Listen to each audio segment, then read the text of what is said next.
Welcome one and all, I'm Alexis, aka The Sloth Reader, and I'm here today to talk about all of the non-bookish things that I did in the month of February.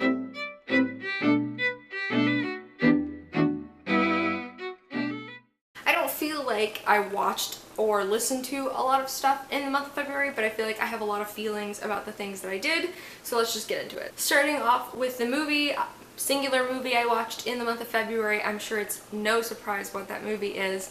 I'm okay with it being the only movie I watched in February, and that was obviously Marvel's Black Panther, the very successful and anticipated next movie in the MCU universe. Clearly the kickoff for what is hopefully going to be a very long and successful Black Panther franchise, and I really enjoyed it. Right off the bat, I do want to say that, like, clearly there are a lot of other people you can turn to on their feelings about this movie and on the impact of this movie. There have been so many wonderful people of color who've been sharing their experiences and their interpretations with this movie, and I feel like that is definitely the best place for you to really get your teeth into how people have been reacting to this movie. But if you're someone who just likes to hear what I think about movies, then clearly that's what I'm here for. Yeah, I mean, I really liked it. I thought it was a beautiful film. Obviously the message of the movie and how empowering the movie was, especially for women of color, like, that was beautiful. I also just think it was a visually stunning movie. I think the CGI for me worked really well and was really seamlessly integrated for me. There have been a couple of MCU movies in the past that I've had issues with the CGI with. I don't feel like that was the case with Black Panther. I thought the costuming was gorgeous, and I've seen a lot of threads and discussions on Twitter about, like, the cultural significance of, like, a lot of the costuming, and I thought it was so gorgeous. Like, just the way it all came together was really pretty. I thought the fight scenes were very well choreographed. They were very entertaining to watch, and they were easy to follow, and there were a lot of the fight scenes that I feel like had really awesome moments. There's, like, this one part in the big fight at the end that, like, I was like, it was so cool. So, like, I really like that. I loved every actor I feel like was cast in that movie fit their role so well. Like, I feel like honestly every person really, like, devoted to that role, and they knocked it out of the park. I mean, I'm sure I'm not going to be the first person to tell you that, like, honestly, Michael B. Jordan for me in that movie was a knockout. Like, it obviously, it's a combination of the writing and the directing and his acting, but I haven't cared that much about a villain in an MCU movie in a very long time. Like, I genuinely was so emotionally attached to Killmonger's character that, like, I honestly, like, am still blown away by, like, how strong of a performance Michael B. Jordan really did on that role. And a lot of the other characters were so cool. Okoye was really awesome, and I love that she embodied so many strong aspects. She was physically strong, and she was, you know, strong in her loyalty and her devotion to her country, even when it was, like, painful for her, which I think was so awesome. I think Nakia's character is fantastic. That's Lupita Nyong'o's character was phenomenal, because we see her be fearless, and we see her really make a stand for the things that she believes in. And, like, obviously Shuri is phenomenal. Like, so many people were like, yes, because, like, obviously we have a woman of color in STEM. Shuri's character is the, like, mastermind behind all of the Wakandan tech, and that is so freaking cool and so freaking empowering. Like, holy crap. Not to mention, she is by far the funniest character in the entire movie, but she's also a genius and she's super freaking cool. Like, she is going to be the role model for so many girls of color, and that is just, like, so freaking cool. Oh my god, I love it. I think Angela Bassett is perfect in every role she takes on, so that was obviously no difference here. And I genuinely love T'Challa. I feel like I really liked T'Challa coming out of Civil War. Like, Civil War was just a little bit of a taste for his character. I went into this movie knowing I would love T'Challa, but I came out of this movie literally, like, he is such a king. And I genuinely mean that, like, holy crap, I love T'Challa. That I love the most about his character is how empathetic he is. Like, T'Challa thinks about other people, you know, and it goes beyond just a sense of duty. He feels for other people, you know. In the movie we see him cry and be pained because of the pain of others, and I loved that, and I thought it was so beautifully done. And I think that Chadwick Boseman really, really, like, brought that softer side of his character out, and I loved it. Like, oh my gosh, I love T'Challa. I love everybody in the movie, to be honest. Like, I didn't even talk about M'Baku, but he's fantastic too. You know, coming in clutch, M'Baku, he was fantastic. I honestly really enjoyed Black Panther. It was so much fun. I cannot wait for Infinity War, because I know that we're gonna get to see these characters again. And again, like I said, hopefully in future Black Panther movies, Marvel would be stupid to not make more Black Panther movies, because this one was, I honestly just such a hit. And coming off of that, I want to mention the only thing I pretty much listened to this month was the Black Panther soundtrack, because it's really, really good. The entire soundtrack was curated by Kendrick Lamar.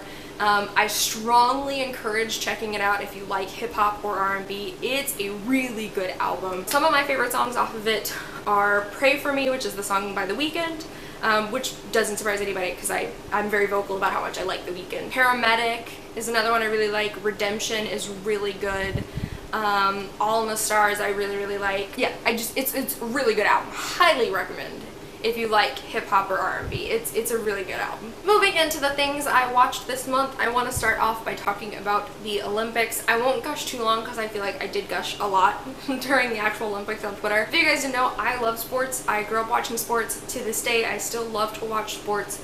And the Winter Olympics, above and beyond, are my favorite. My absolute favorite sports event. Honestly, I love it more than the NBA Finals. I love it more than the Super Bowl.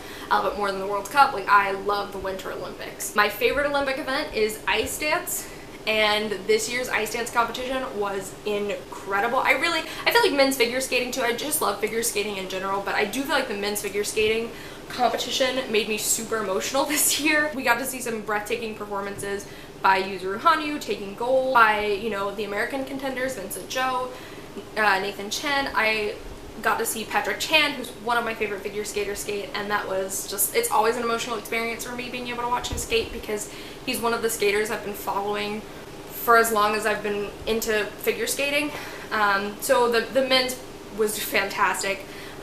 Equally beautiful performances out of pairs and the women's. But the men's skating, I got really, really emotional watching Javier Fernandez from Spain finally get an Olympic medal. That, like, I'm still floored by that because he totally deserves it. He's a phenomenal skater.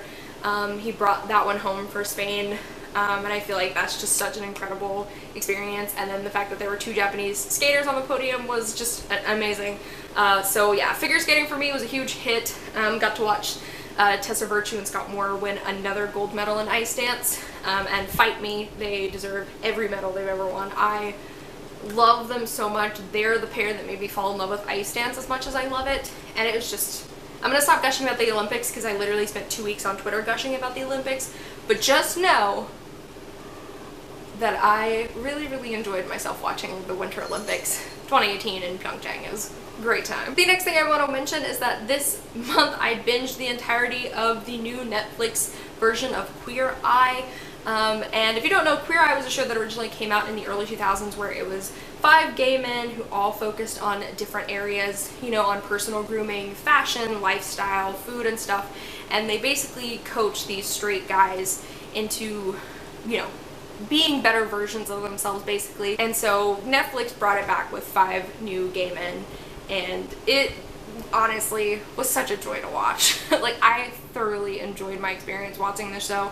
I really, like, fell in love with the 5 guys and their personalities. Admittedly, Tan France is my favorite. I don't know how anybody could watch the show and not, like, fall in love with him. He is perfect. But a lot of the stories, like, made me super emotional too, like watching these, like, straight guys who, like, have let themselves go, you know, who don't put any, like, care into their personal grooming, like watching them become these like social butterflies and watching these men like have confidence in themselves is honestly was so beautiful to watch. Like I cried every episode, like I'll be honest with you, every episode had me in tears.